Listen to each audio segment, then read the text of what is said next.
After being married for 10 months and together for 7 years, my husband refused to let me or our son join his trip to Brazil to meet his family. He claimed I was too white to be accepted there. So I found his parents' number and called them myself. I discovered he told them I had left him, taken our son, and he was now looking for a new Brazilian wife. I never thought I'd be sharing something like this on Reddit, but here I am. My husband Marco, 38M, and I, 29F, have been together for 7 years, married for 10 months.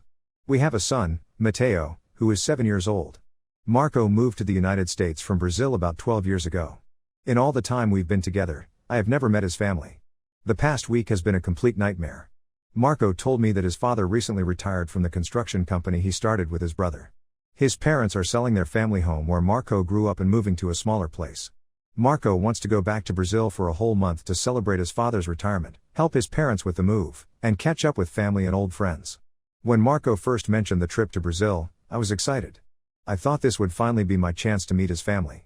Mateo is older now and would enjoy the trip much more than when he was younger. Last time, Marco took Mateo to Brazil when he was around 3, but I couldn't go because of work commitments. At the time, it made sense since Marco had limited time to travel and I couldn't get away. This time, however, I can take time off work.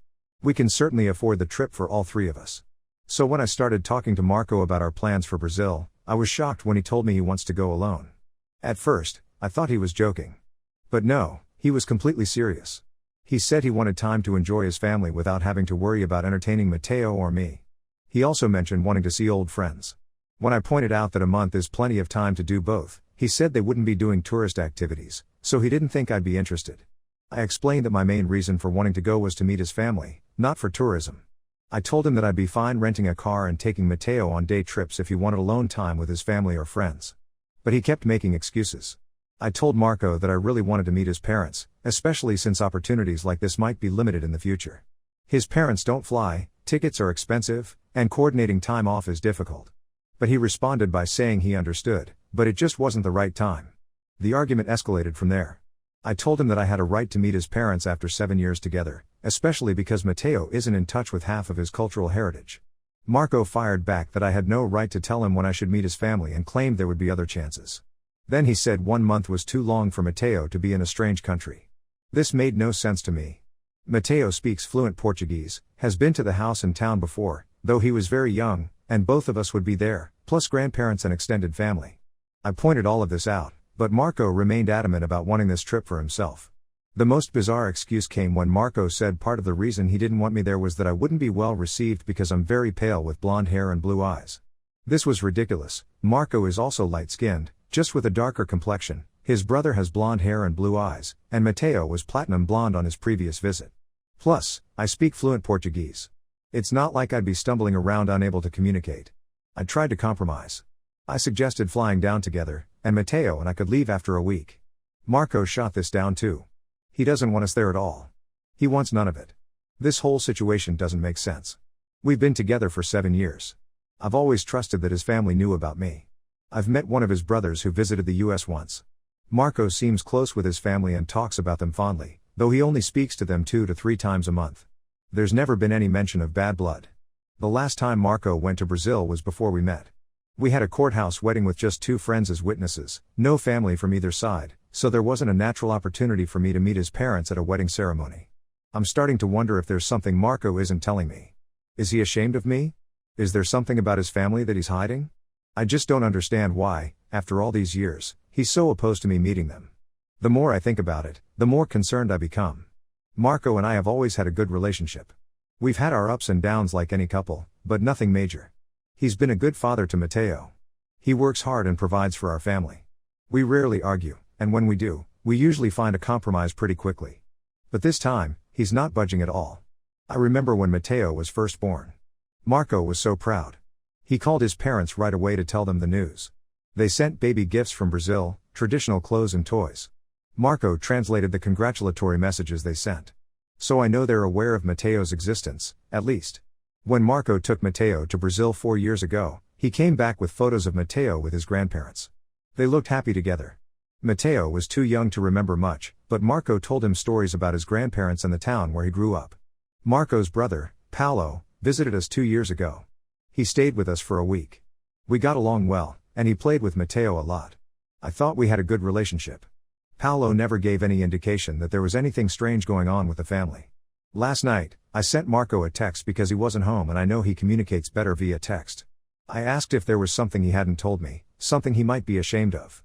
I assured him I wouldn't be mad, that I just needed to know.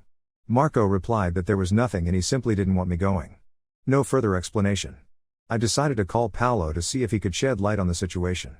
But his response wasn't helpful. He said the same thing as Marco, he didn't know why Marco didn't want me there, but I should just respect his wishes and drop it. I'm really not convinced that nothing is going on. Marco has always been somewhat private about his life in Brazil.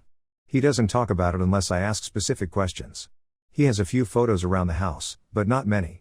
He keeps in touch with a couple of childhood friends through social media, but I've never met any of them, even virtually. Marco's father owned a construction company that built roads and bridges throughout their region. It was quite successful from what Marco has told me.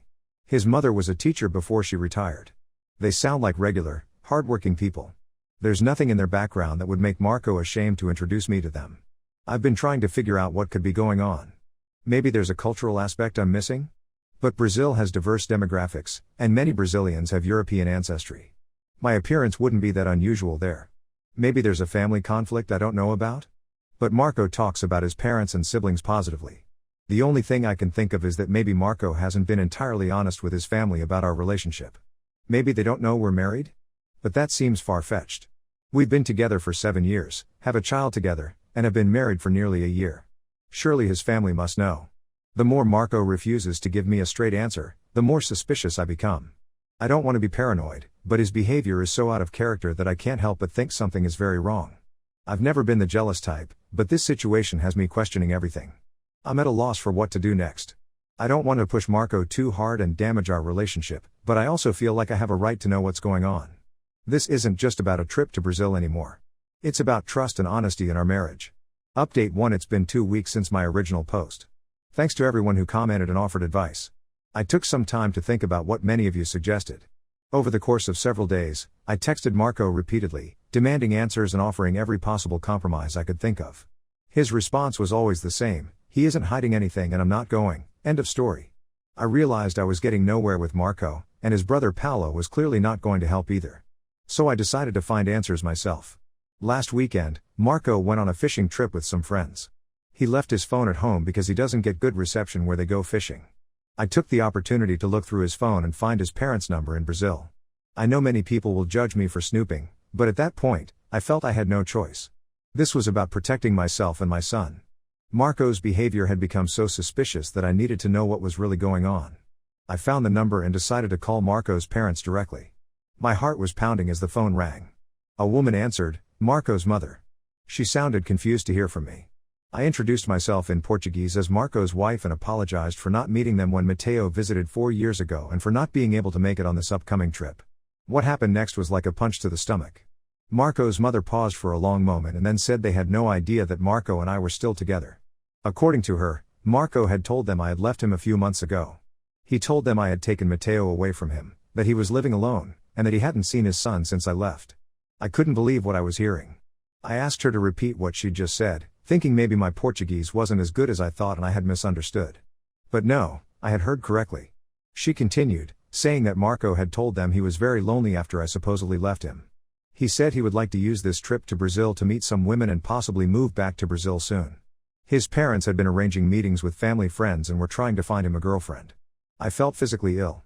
My hands were shaking so badly I could barely hold the phone.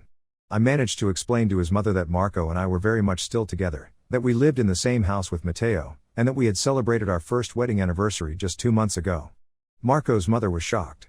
She seemed especially upset by the lies Marco had told them. She apologized profusely and said she had been looking forward to meeting me and seeing her grandson again. She even offered to fly up to where we lived to meet me and spend time with Mateo. After I hung up, I sat in shock for a long time. Everything suddenly made sense: why Marco didn't want me to come to Brazil, why he had been so evasive, why his brother had told me to drop it. Paolo knew about Marco's lies. He knew Marco had told their parents I had left him, but he also knew we were still together. I spent the rest of the weekend in a daze, trying to process what I had learned. I didn't confront Marco immediately when he got back from his fishing trip. I needed time to think about what to do next. I called Marco's mother again the next day to confirm what she had told me. I wanted to make sure there were no misunderstandings. She repeated the same story and seemed genuinely distressed about the situation. She said she had already spoken to Marco's father about it, and they were both very upset with Marco. I decided to wait until Marco left for work on Monday before confronting him. I didn't want to have that conversation with Matteo in the house. I spent Sunday pretending everything was normal, which was one of the hardest things I've ever had to do. On Monday morning, after Marco left and I took Matteo to school, I packed some bags for Matteo and myself. I reserved a hotel room for a few nights. Then I sent Marco a text asking him to come home for lunch because we needed to talk. When Marco arrived, I told him I knew what he had told his parents. At first, he was angry and accused me of snooping. Then he realized he had no ground to stand on. He didn't offer any explanation or apology. He just sat there in silence. I told Marco I was leaving and we were getting a divorce. I had already spoken to a lawyer that morning and had started the process. I told him I was taking Matteo with me to a hotel, and that all further communication would be through our lawyers. Marco didn't fight it. He didn't try to explain or apologize or beg me to stay. He just nodded and watched as I walked out the door with my bags. I picked up Matteo from school early and took him to the hotel. I tried to explain the situation in terms he could understand. I told him that sometimes adults make bad choices, and that his dad had told some untrue things to his grandparents in Brazil. I assured him that none of this was his fault and that both his dad and I still loved him very much. Matteo was upset and confused, of course. He asked if he would still see his dad. I told him we would work something out, but for now, we needed some time apart. I called my parents and explained the situation. They were shocked but immediately offered their support. They live about 3 hours away, and they invited us to come stay with them until I figured out what to do next. I'm currently making arrangements to take a leave of absence from work. I've spoken to Matteo's school about withdrawing him temporarily. We'll be going to my parents' house this weekend and staying there for a while. I still can't believe this is happening. I never would have guessed that Marco was capable of such deception. We've been together for 7 years. We have a child together. I thought I knew him. I'm not sure what Marco's plan was. Was he really going to try to start a new life in Brazil? Was he planning to abandon Matteo and me? Or was he just looking for a month of freedom to pretend he was single again? I don't know, and at this point, I don't really care. The trust is broken beyond repair. Paolo called me yesterday. He tried to defend Marco, saying it was just a misunderstanding. I hung up on him. I don't want to hear any more lies. Marco's mother has been texting me. She wants to maintain a relationship with Matteo and me despite everything. I haven't decided how to handle that yet. On one hand, they're Matteo's grandparents and they've been deceived too. On the other hand, I'm not sure I can trust anyone in Marco's family right now. I'm taking things one day at a time. Right now, my priority is making sure Matteo feels safe and loved. The rest will have to wait. Update 2: It's been a month since I discovered Marco's deception and left with Matteo. We've been staying at my parents' house, which has been good for both of us. Matteo enjoys spending time with his grandparents, and I've had the support system I needed during this difficult time. The divorce proceedings are underway. I've hired a good lawyer who specializes in family law. Marco didn't contest the divorce, which was one small mercy in this whole mess. He agreed to temporary child support while we work out the details of the final settlement. There have been some unexpected developments in the past few weeks that I wanted to share with you all. First, Marco's parents followed through on their offer to visit. They flew to the US last week and stayed at a hotel near my parents' house. I was hesitant to meet them at first, but I agreed for Matteo's sake. They seemed like genuinely nice people who had been just as deceived by Marco as I had been. During their visit, I learned more about what Marco had been telling them over the years. Apparently, he had been minimizing our relationship from the beginning. He told them we were just casually dating, even after we moved in together. When Matteo was born, he told them it was an accidental pregnancy and that we were trying to co-parent but weren't in a serious relationship. When he took Matteo to Brazil 4 years ago, he told his parents that we were separated but trying to work things out for Matteo's sake. And then, a few months ago, he told them I had left him and taken Matteo away. I asked them why they never tried to contact me directly in all these years. Marco's mother explained that Marco had told them I was very private and didn't want to be in touch with his family. She said they respected what they thought were my wishes, even though they were hurt by it. I showed them our wedding photos and pictures of our life together. They were visibly upset seeing the evidence of the life Marco had been hiding from them. Matteo was overjoyed to see his grandparents again, even though he barely remembered them from his visit 4 years ago. They brought him gifts and spent hours playing with him. Despite everything, it was nice to see Matteo connecting with that part of his heritage. The second development concerns Marco himself. He's been trying to contact me outside of our lawyers, sending multiple texts and leaving voicemails. At first, I ignored them, but they became so persistent that I finally agreed to meet him in a public place to hear what he had to say. Marco finally offered an explanation for his lies. He claimed that when he first moved to the US, he told his family he was just here temporarily to make money and would return to Brazil eventually. As the years passed and he built a life here, he never corrected that impression. He said his parents, especially his father, had always expected him to return to Brazil and take over the family business someday. According to Marco, he didn't know how to tell them he had settled permanently in the US, gotten married, and had no intention of ever moving back to Brazil. So instead of being honest, he created this elaborate fiction where I was just a temporary part of his life, someone he wasn't serious about. When his father announced his retirement and the sale of the family home, Marco panicked. He realized his parents would expect him to consider moving back now that his father was retiring. So he told them I had left him to create an excuse for potentially returning to Brazil. He claimed he never actually intended to leave Mateo and me. He just wanted to go to Brazil alone, help his parents move, spend some time with them, and then return to his life here. The meetings with potential girlfriends were just something his mother arranged after he told her I had left him. He says he wasn't planning to participate in them. I don't know how much of this to believe. The explanation makes a certain kind of sense, but it's hard to trust anything Marco says now. And even if it's true, it doesn't excuse the years of lies and deception. Marco says he wants to try to save our marriage. He says he's told his parents the full truth now and wants to start over with complete honesty. He's offered to go to counseling, both individually and as a couple. I told him I needed time to think. The trust between us has been severely damaged, and I'm not sure it can be repaired. But we do have Mateo to consider, and I want to make the right decision for all of us. For now, Mateo and I are staying with my parents. Marco has been visiting Mateo twice a week under my supervision. Mateo misses his dad and his home, which makes the situation even harder. I've been looking into finding a job and an apartment near my parents' town. If the divorce goes through, I think it would be better for Mateo to have both sets of grandparents in his life, as well as regular visits with Marco. Marco's parents have returned to Brazil, but we've been keeping in touch through video calls. They've been very respectful of my boundaries and genuinely seem to want what's best for Mateo. As for Marco's planned trip to Brazil, he cancelled it. His parents are handling the move themselves with help from other family members. Marco says he'll go visit them after the divorce is settled, if that's what happens. I'm still processing everything and trying to figure out what the future holds for Mateo and me. Thanks again for all your support and advice. Update 3. It's been 3 months since my last update, and a lot has changed. The divorce was finalized last week. In the end, I couldn't see a way forward with Marco after all the lies and deception. After much consideration, I decided to move to the same town as my parents.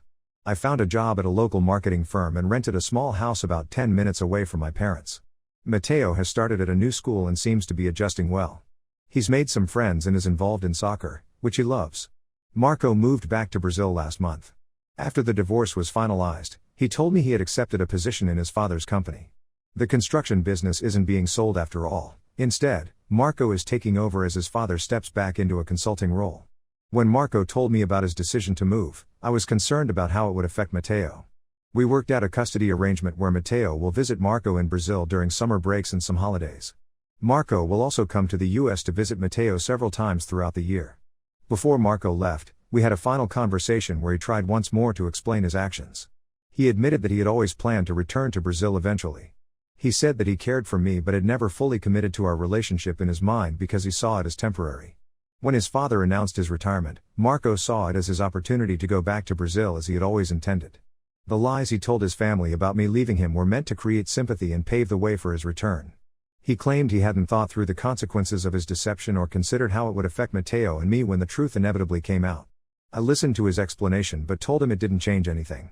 The years of deception showed a fundamental lack of respect for me and for our family. Whatever his reasons, he had placed his own desires above the well-being of his child and his wife. Marco's parents have remained in contact with me. They visit the US every few months to see Mateo, and we arrange video calls regularly. Despite everything that happened with Marco, I believe it's important for Mateo to maintain a relationship with his paternal grandparents. They've been respectful of my boundaries and genuinely care about Mateo. Paulo, Marco's brother, reached out to apologize for his role in the deception. He admitted that he knew Marco had been lying to their parents but didn't feel it was his place to correct those lies. He asked if we could maintain a relationship for Mateo's sake. I agreed to limited contact, primarily when he visits the US to see his parents. As for me, I'm focusing on building a new life for Mateo and myself. My job is going well, and I've made some friends in our new town. My parents have been an incredible support system, helping with Mateo when I need to work late and just being there for both of us. Mateo misses his dad, which is to be expected. We talk openly about his feelings, and I never speak negatively about Marco in front of him. I believe that despite Marco's failures as a husband, he loves Matteo and wants to be a good father. I hope that as Matteo grows older, they can build a strong relationship despite the distance. The hardest part of this whole experience has been coming to terms with the fact that the person I thought I knew for 7 years was largely a fiction.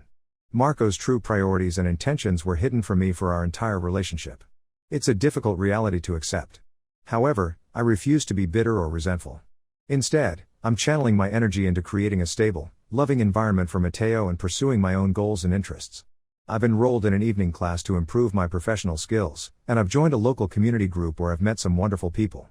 Looking back on this experience, I realize that the red flags were there all along: Marco's reluctance to fully integrate me into his life in Brazil, the limited contact with his family, the vague explanations about his long-term plans. I ignored these warning signs because I wanted to believe in our family and our future together. If there's one lesson I've learned from all of this, it's the importance of open, honest communication in a relationship. Secrets and lies, no matter how small they seem at the time, can grow into insurmountable barriers. I don't know what the future holds for Matteo and me, but I'm cautiously optimistic. We've weathered a difficult storm together, and I believe we're both stronger for it. For now, we're taking life one day at a time and finding joy in the small moments of our new beginning. Thank you all for your support and advice throughout this journey. It's meant more to me than I can express.